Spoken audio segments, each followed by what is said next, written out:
Happy New Year, new resolutions, and is one of them getting back with your ex?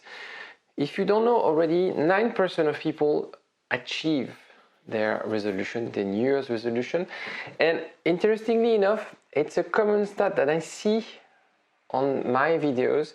I'll explain everything. You'll see why 9% is a key number and what you should be doing in order to be amongst the 9% of people who will get back with the ex. Jiggle. IGetMyExBack.com. Everyone deserves a second chance.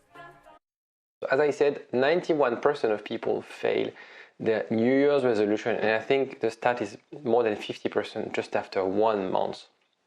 What I want to do in this video is to learn and help you learn from people's mistake. And I'm going to use some of the work of Charles Duhigg, who is the one who wrote a great book called Power of Habit. If you haven't read it, have a look. It's a very interesting book. I'm going to look some of the mechanics and some of the strategies that he used in his book. If you want to follow through on the New Year's resolution, plus obviously add some things around relationship recovery, because in a way, getting back with an ex is slightly similar than changing habit. The reason it's similar is because changing a habit requires you to change something unconscious. A habit is something that is effortless because you don't necessarily think about it. And in a way, the change that is required in order for you to get back with your ex is the same. You have been used to act in a certain way, to do things in a certain way. Perhaps you have a certain attachment style, thing that you can't control. And what you need to do right now is to find ways to change fundamentally. Not just like shortcuts change and pretend that, yeah, of course I'm secure, I'm not anxious anymore, I'm okay with you not texting me every hour. Really about investigating and changing how you work internally. Okay, because it's deep and unconscious, it's very similar to habits, obviously. I'm gonna tweak it a little bit to make it more relevant for you and very actionable. As you know, I'm very much action obsessed when it comes to helping people. It's good to have the theory. It's even better if you can apply this in your situation. So, why people fail? I found 4 main reasons why people fail in the New Year's resolution and also in getting back with the ex. First one is and we're going to detail those points later on. The lack of clarity of what they want. Second one is the resolution is really not aligned with their values. Again, we're going to discuss afterwards. The third one is the environment isn't supportive. And the fourth one is they rely on themselves. Okay? You need the 4 of them to be able to stick to your New Year's resolution. You need the 4 of them if you want to get back with your ex. So the first one, clarity, a smart goal. In a way, it's very easy. You want to get back with your ex. Smart goals, again, sticking from the book of Charles Duhigg, is now used in all corporations worldwide. Specific, measurable, achievable, relevant, timely bounded. Let's look at your situation. Specific, I want to get back with my ex. Tick, easy. That's a very specific goal. You know when you get back together, if it failed or if it worked. Measurable, if I will, as I said, if you succeed, it's easy to see or not. Achievable, that's another one. Maybe more complex to answer. In some cases, you can't get back with an ex. That's a fact. If you are not sure whether you have any chance, I put together a quiz for you to know if you have any chance to get back with your ex. The link is in the description. It's totally free, but at least you have this piece of information. Now the fourth one is it relevant? And that's a question I can't answer.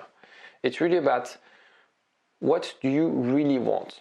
Some people have this urge to get back with the ex because they are either in love with the idea of the relationship, or it's just because they want to win something, or just because they react. They lose something, they want to gain that thing back. Is it the same?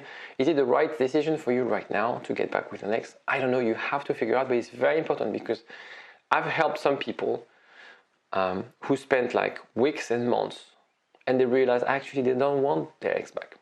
I don't mind because in a way it helped them work on other aspects of their person, But sometimes, getting back with an ex is not the right solution. And timely bounded, this is also important if you want to have smart goals, and especially for relationship recovery, if it doesn't work after a certain time, it's time to move on. Don't think that, I just need another year, I just need another 2 years. And I've seen people calling me 2 years after a breakup when nothing has progressed. And they tell me, do I have a chance? I'm like, I don't think that's the right question to ask. It's been 2 years of you trying something. You see no response, no progress.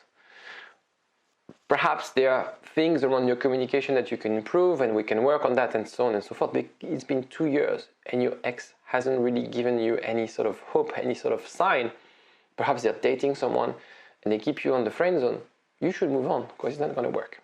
Second one, it is so important, and for me it's very interesting because it's very linked to therapy and coaching, the value alignment. And it's very common, especially in New Year's resolution, and that's why most people fail their New Year's resolution, is because they do something to please someone. They do something, they lose weight because they want to please, they want to seduce, but it's not about them. They want to stop smoking, but it's for their wife, for their parents, but they don't necessarily want to stop smoking. Okay, so you're trying to see whether you're trying to realize someone's dream. Again, is it, as I discussed before, is getting back with your ex the right decision for you? Ask yourself those questions. What matters to you in life right now? What are the things that you can't negotiate? The non-negotiable stuff. If, for example, give you a simple example. You want kids, your ex doesn't want kids. He's not or she's not the right person for you. Full stop. It's not something you can compromise on. Is your ex making you feel better? You're going to tell me, yeah, but he's so handsome or she's so smart, we have amazing sex. When you're together, does your ex make you feel better? Yes or no? Or was it only like conflict, a lot of fights, a lot of passion, but a lot of fights at the same time? Do you feel you're a better person with your ex or not? And the last one, which is probably the one I see the most commonly, are you in love with the idea of being in love, with the potential of the person you're dating, or are you in love with the person? Very frequently, people misjudge the relationship because they have a strong opinion of their ex or their partner, and they don't realize that that person is not the right person for them. They don't invest enough. They don't want to work on themselves. So you're the only one trying hard. You're the only one communicating your needs. You're the only one flexing yourself to their needs, to their desire. What do they do for you? Right? And you're going to tell me, yeah, but I know he has this potential, but he just can't. I don't care. What matters is what that person is willing to put in the relationship right now. So it's very important for you to understand the core values, what matters to you in life, and whether in this framework your ex has a place or not. Environment. Environment is basically the triggers. If you're a smoker and you want to stop smoking, get rid of your cigarettes. If you want to go on a diet, remove all the sugar and fat that you have at home. If your fridge is full of unhealthy food, when you're going to be at home, it's going to be very hard for you to not to eat those things. Okay, so the trigger, tailoring the environment is really important. There's also a technique called the 5 or 10 second rules. So whenever you want to make that habit difficult, so for example, or easier, for example, if you want to stop watching TV or watch TV less, you can remove the batteries in your remote control. And so having to make this effort to search for the battery, to put the batteries in your remote control and to switch on TV will actually block the process of like not thinking about it, getting back home, switching on the TV. The same if you want to stop running more. Rather than thinking, I need to put my shoes on, when you go to bed, you put your shoes and your running outfit in front of your bed or in front of your door. So when you wake up, it's very easy. You don't have to think about it. It's like optimized for you to stick to this habit.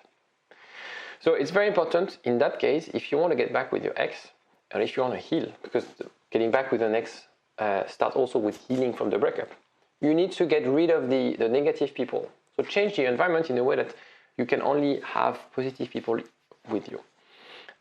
Find ways to enjoy your time. As you're single, you need to readjust things around your life. And so, of course, you're watching videos like mine, it's great.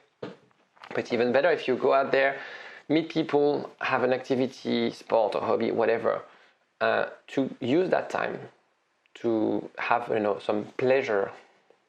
I know it's hard to deal with the breakup. I know it's difficult.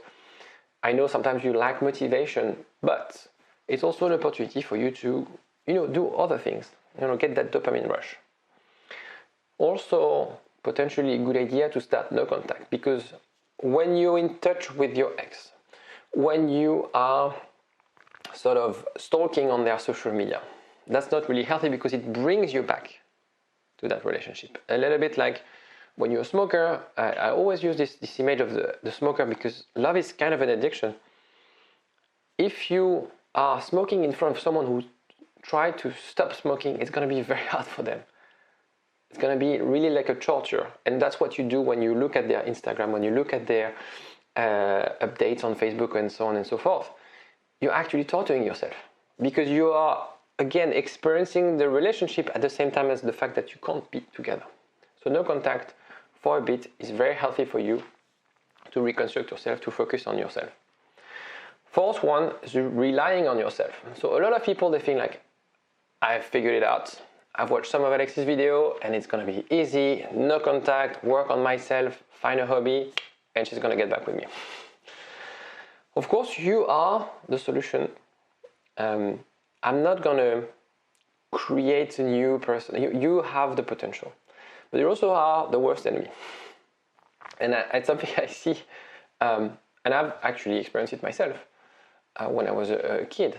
I call it the skateboarder fallacy. Is when, or any sort of skier or any sort of sports like this, when you look at the person and you feel like, wow, that sounds fairly easy, you see like backflips and stuff like that.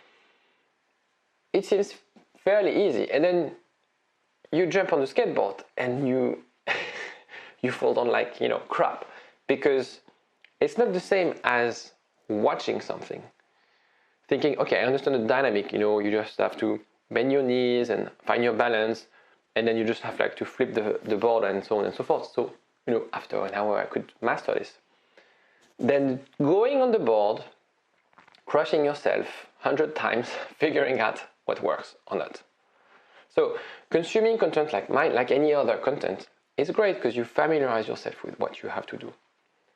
The problem is that you lack the action, you lack what I need to do. All those questions that I've asked in the video, I'm pretty sure not a small amount of you watching this video will really take the time to take a piece of paper, write down those questions, and really dig. That's the problem I feel people watching videos, is that they watch video thinking like, I've watched this video, I feel better because I felt I've learned something, and I hope you're learning something with me. The question is, what do you do with that? The question is also, who is there in your team to help you? To make it sure that not only you learn and you familiarize yourself, but you go an extra mile, you go an extra step. And in that case, that's the 9% thing. 9% of the people watching this video, on average, sometimes it's less, sometimes it's more, usually it's less, will be serious about getting back with their ex. Only 9% of people watching this video will take action, booking a free call with me. So when you think about it, you have the option to book a 15-minute call with me, to ask your question. So you're watching my video, you like my content, what next? I'm pretty sure you have hundreds of questions you want to ask. I'm pretty sure you feel stuck. I'm pretty sure that's, some things that you want to discuss. The risk is it's not a risk, it's spending 15 minutes on the phone with me to ask a question, to figure out things, to detail potentially the beginning of an action plan. So why, and I'm always puzzled, like people They want to learn about how to get back with the ex. They're stuck. They want answers. They have the opportunity to ask questions to someone whose job is to help people get back with the ex, and only 9% of them will book this call. So perhaps you're scared of speaking with me, but I don't buy it, obviously.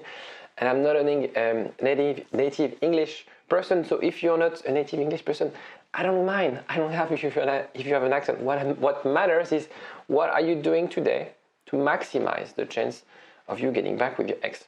So have a look in the description, take action, book a call with me, we'll discuss whether coaching is the right thing for you, whether there are ways for you to get back with your ex. And I'll be honest with you, I'll tell you how I feel about your situation and whether I could help you or not, whether you should speak with maybe someone else, whether you should figure out some sort of a coaching program with me or someone else, but really take action. Don't stay on your own, just watching video, thinking, I get it. I know how to, write that sketch. It seems like easy. And then go on and not do anything. That's your opportunity. It's the new year, New Year's resolution. It's the time to nail those resolutions. Hope to speak with you soon. Bye-bye. Get up, nah, I ain't a quitter. Toss me the ball, I'm a really big hitter. Big picture, I'm a straight killer.